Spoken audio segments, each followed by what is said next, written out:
The studio of The View buzzed with the easy, practiced rhythm of a live broadcast. Lights glared from every angle, catching on the glass tabletop and bouncing off the polished smiles of the hosts. The air conditioning hummed beneath the applause of the audience as the producer's voice echoed from the control booth. "We're live in 5, 4, 3. The clapping swelled when the camera zoomed in on Joy Behar, her red hair bright under the lights, and beside her, Eddie Murphy, movie legend, comedian, cultural icon, sat in his tailored navy suit, flashing that familiar grin that had made America laugh for decades. Joy leaned forward, cards in hand. "So, Eddie, we are thrilled to have you back with us. You've got this new film coming out, looks hysterical, by the way, but before we dive into that, you've been trending all week." She smiled, the kind of smile that wasn't entirely friendly. "You know what I'm talking about." The audience chuckled softly. Eddie chuckled too, trying to keep the energy light. "Yeah, I saw that. My kids texted me the link. I thought, oh man, what did I do this time?" Joy raised an eyebrow, her tone playful but pointed. "Well, you made a comment in that radio interview about how comedy's gotten too sensitive, how people can't take a joke anymore, and well, social media had a lot to say about it." She shuffled her cards theatrically. "Some people think you were dismissing the whole idea of accountability. Care to clarify?" Eddie sat back in his chair, that easy smile still on his lips but thinner now. "Look, I was just saying comedy's supposed to make people uncomfortable sometimes. That's how it works. It pokes at questions. If we can't laugh at ourselves, we're in trouble." Joy tilted her head. "Sure, but don't you think there's a difference between poking fun and punching down? Some of your critics say your comments felt like a step backward, especially now when—" He interrupted gently but firmly. "Joy, with all due respect, I wasn't punching down on anybody. I was talking about how scared comedians are to even speak. Everything becomes a headline. You tell one joke and the next morning people want your career gone." The audience shifted in their seats, feeling the temperature rise. Cameras panned from Joy to Eddie, lingering on the subtle tension between them. Joy didn't miss a beat. "Well, that's part of the world we live in, right? People have voices now. They get to say when something hurts or crosses a line. Isn't that progress?" Eddie's smile vanished completely. "Progress is good, but policing humor until it's sterile, that's not progress, that's fear. You know, when I started out, we told jokes that reflected life, messy, uncomfortable, real. Now, comedians are scared of their own shadow."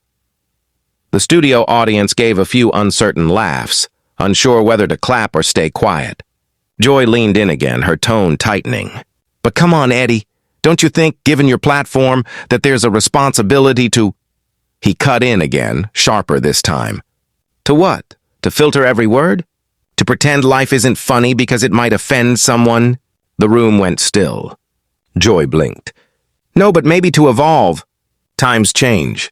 Humor changes." Eddie exhaled through his nose, tapping his fingers on the table. "Joy, I have evolved.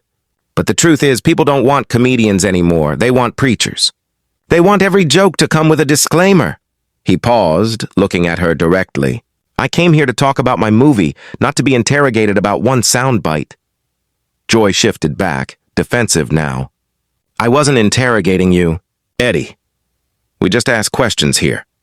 "Yeah," he said, voice dropping lower.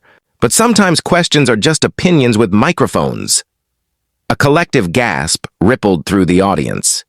One of the hosts tried to step in, to smooth things over with a light remark, but the current between Joy and Eddie had locked the whole table into silence. Joy chuckled tightly. "You sound upset." Eddie smiled, but it didn't reach his eyes. "I'm not upset. I'm just saying it's easy to talk about accountability when you're the one asking the questions. Try being the one answering them, Liv, with people waiting for you to trip." The director's voice came over the earpiece. "Wrap in 30 seconds. Joy forced another smile. "Well, I guess that's the beauty of live TV. You never know what's going to happen." Eddie glanced toward the camera, the studio lights making his forehead shine. "That's right," he said. "But maybe sometimes what happens is the truth showing up." The air seemed to freeze. Even the crew behind the cameras paused, unsure whether to cut to commercial early. Joy gave a small, strained laugh, trying to pivot. Okay, let's talk about the new film then. It's called Midnight Laughter, right? Tell us. But Eddie leaned forward, resting his palms on the table. His tone softened, but the emotion behind it stayed raw. You know what's funny, Joy? You invite me here to talk about the film, but we spent 10 minutes on controversy. That says more about where we are as a culture than anything I said on that radio show. Joy opened her mouth, but no sound came out. Eddie continued, People love a scandal more than a story. And I'm fine with that. I've been in this business long enough to know how it works. But don't call it journalism. Call it what it is. Entertainment. The audience didn't know whether to applaud or stay quiet. A few clapped hesitantly, unsure if they were encouraging or offending him.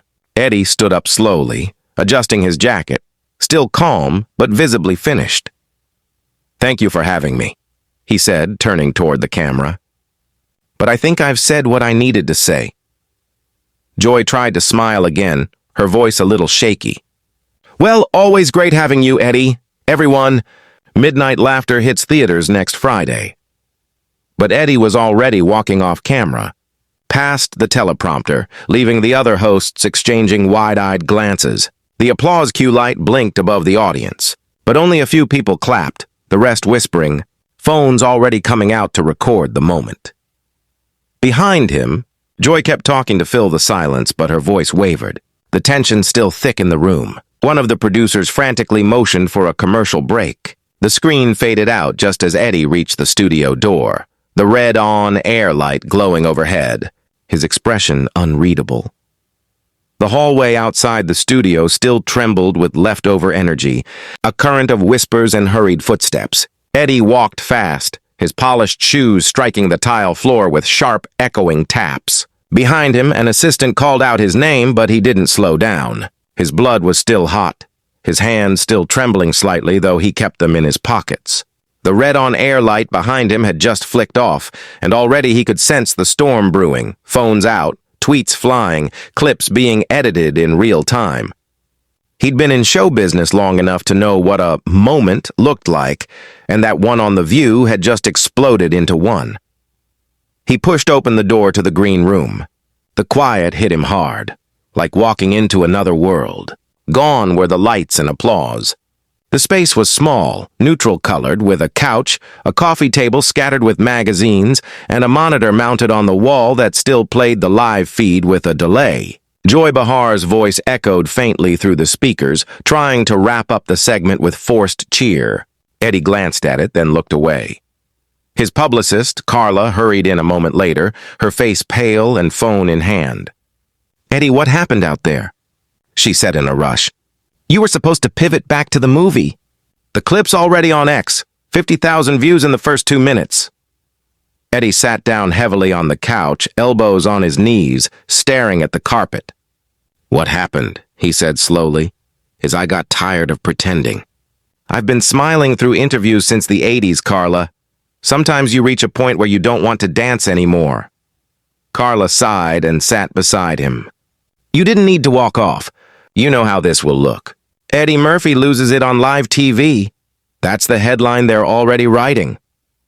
He rubbed his face, groaning softly. Yeah, I know.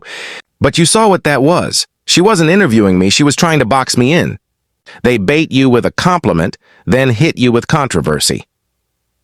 Carla unlocked her phone and showed him the trending feed. His name was everywhere. Eddie Murphy, To The View, Joy Behar. Clips of his final words were already circulating, spliced with dramatic captions. People are saying you snapped, she said. Others think you owned her. It's chaos. Eddie leaned back, staring at the ceiling. Let them. I didn't say anything I don't believe. He paused, his voice lowering. But damn, I didn't mean for it to go there. He stood up, pacing.